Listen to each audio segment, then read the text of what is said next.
नमस्कार. व्यंकू महाराज अधोक्षज जवळ गेलेले असतात आणि व्यंकू महाराज अधोक्षजला म्हणतात, आदू, तुझ्या मनात नक्की काय आहे ते मला सांग. हे बघ आदू, उगाच खोटं बोलून लग्न करायला उभं राहायची काही एक गरज नाही. तेव्हा अधोक्षज बोलतो, असं काही नाही काका, प्लीज तू मला काहीच प्रश्न विचारू नकोस. तेव्हा लगेच व्यंकू महाराज बोलतात, अधोक्षज, अंतादादा आपल्या आयुष्यात नाही. अंतादादा असता तर कदाचित मी तुला हे प्रश्न विचारले सुद्धा नसते, पण अंतादादा नाही म्हटल्यावरती ही जबाबदारी माझी आहे, माझं कर्तव्य आहे. अधोक्षज, तू खुश आहेस की नाही हे बघणं. तेव्हा मात्र अधोक्षज बोलतो, काका काय सांगू मी तुला, मलाच कळत नाही. त्यावेळेला लगेच व्यंकू महाराज बोलतात, अधोक्षज हे बघ, उगाच खोटं बोलून भोवल्यावरती चढायची काही एक गरज नाही. तुझं त्या मुलीवरती प्रेम आहे का? तुला त्या मुलीशी लग्न करायचं आहे का? तेवढ्यात मात्र मोठ्या बाई तिथे येतात आणि व्यंकू महाराजांना बोलतात, व्यंकट भाऊजी, उगाच नाही तिथे बोलायची गरज नाही. व्यंकट भाऊजी, एक गोष्ट लक्षात ठेवा, कितीही काही झालं तरी सुद्धा माझ्या मुलाच्या आयुष्यात लुडबुड करायची तुम्हाला गरज नाही. काय ना व्यंकट भाऊजी, तुम्हाला माझ्या मुलाचं सुख बघवतच नाही. तेव्हा लगेच व्यंकू महाराज बोलतात, वहिनी, अहो काय बोलताय तुम्ही? तुमच्या बाळाचं सुख बघवत नाही मला, म्हणजे आपल्या अधोक्षजचं? अहो जरा विचार करा, तुम्ही काय बोलताय या गोष्टीचा. अहो मी असा विचार तरी का करेन? अहो अधोक्षजला मी स्वतःच्या तळहाताप्रमाणे जपलंय आणि तुम्ही मात्र माझ्यावरती असे आरोप करताय. जसा माझ्यासाठी गोपाळ तसाच माझ्यासाठी अधोक्षज. माझा मुलगा नक्की कशात खुश आहे कशात नाही हे तर मी बघणारच ना. आणि तुम्ही जर का असे घाणेरडे आरोप माझ्यावरती करणार असाल तर मग मी स्वतःला कसं माफ करू? हे ऐकून मात्र मोठ्याबाई चांगल्याच चकित पडतात. त्यावेळेला मोठ्याबाई म्हणतात, बस झाली तुमची नाटकं, माझ्या मुलाची काळजी घ्यायला मी समर्थ आहे, तुम्हाला काळजी करायची गरज नाही. तुम्ही फक्त एकच गोष्ट लक्षात ठेवा वहिनी,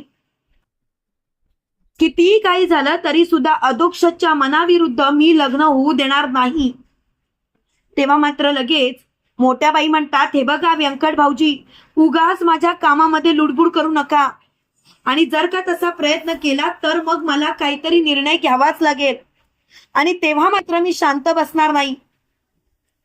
तेव्हा मात्र अधोक्षज खूपच चिडलेला असतो, त्याला खूपच राग आलेला असतो आणि तो मोठ्याने बोलतो, आई पुरे, माझ्या लग्नापायी एवढं सगळं होतंय ना, मी लग्नाला तयार आहे, तुला काळजी करायची गरज नाही.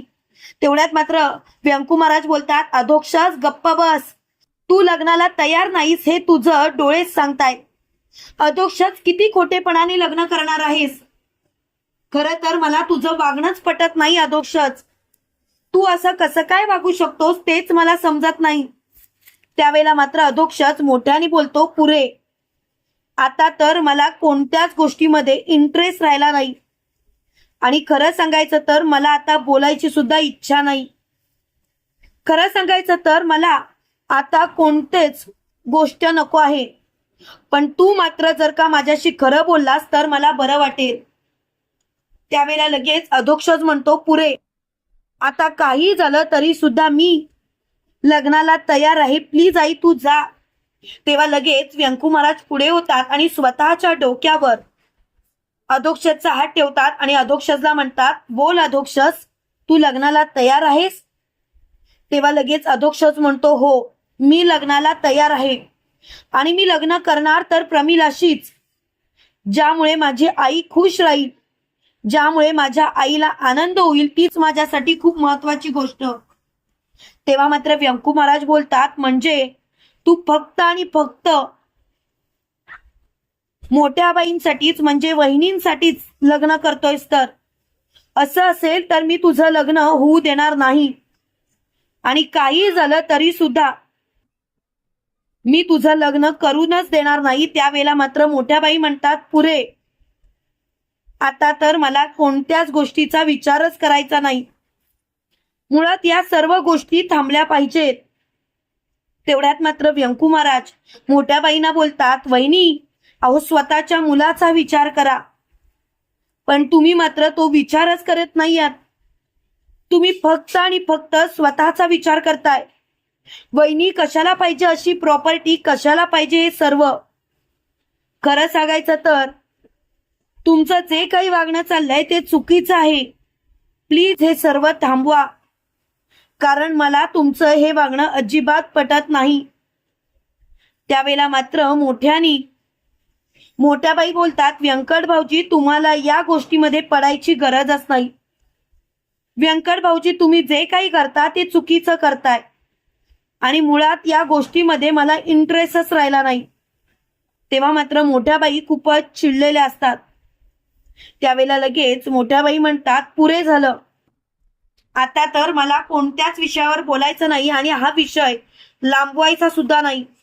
हा विषय इथल्या इथे थांबला पाहिजे आणि जोपर्यंत हा विषय इथल्या इथे थांबत नाही तोपर्यंत मी गप्प बसणार नाही म्हणजे नाही. त्यावेळेला लगेच व्यंकू महाराज बोलतात, वहिनी बस झालं, अधोक्षजला त्या मुलीशी लग्न करायचं नाही आणि तुम्ही जबरदस्तीने ते लग्न लावण्याचा प्रयत्न करताय. वहिनी काही झालं तरी अधोक्षजच्या मनाविरुद्ध होणार नाही म्हणजे नाही आणि मी अधोक्षजच्या मनाविरुद्ध होऊच देणार नाही. तेव्हा मात्र मोठ्या बाई खूपच चिडलेल्या असतात आणि त्या बोलतात, व्यंकट भाऊजी मध्ये मध्ये पडायची गरज नाही, लग्न होणार तर प्रमिलाशीच. तेव्हा मात्र व्यंकू महाराज यांचा मोठ्या बाईंवरती हात उचलतो आणि मोठ्या बाई मोठ्याने ओरडतात, व्यंकट भाऊजी काय करताय तुम्ही माझ्या कानाखाली मारताय. तेव्हा लगेच व्यंकू महाराज बोलतात, हो, कारण तुम्ही जे काही वागताय ते चुकीचं वागताय आणि तुमच्या या वागण्याला मला अजिबात अर्थच वाटत नाही. मुळात तुमचं हे वागणंच मला पटत नाही आहे आणि खरं सांगायचं तर तुमचं हे वागणं चुकीचं आहे. त्यावेळेला लगेच अधोक्षज बोलतो, जाऊ देत ना काका, सोड विषय. तसंही आईला फक्त आणि फक्त स्वतःचा विचार करायचा आहे, बाकी कोणाचाही नाही.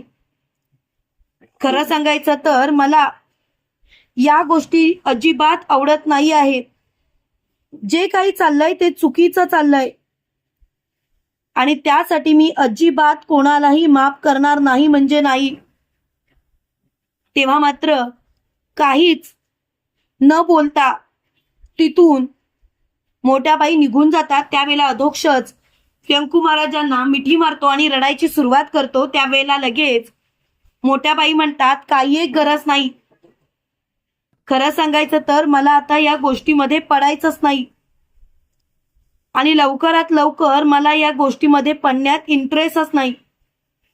आता तर या सर्वच गोष्टी संपल्या आणि काही झालं तरी सुद्धा अधोक्षज मी तुझ्या सोबत आहे, म्हणूनच मी या सर्व गोष्टी अगदी व्यवस्थित करतेय आणि खरं सांगायचं तर मी काही करेन पण तुझ्यासाठी कायम उभा राहील. तुम्हाला काय वाटतं मित्रांनो, खरोखर व्यंकू महाराज अधोक्षजची साथ देतील का आणि मोठ्या बाईंना व्यंकू महाराज समजावू शकतील का? कमेंट करून नक्की कळवा. आणि असेच मालिकेंचे नवनवीन अपडेट पाहण्यासाठी व्हिडिओला लाईक आणि चॅनलला सबस्क्राईब करायला विसरू नका. थँक्यू.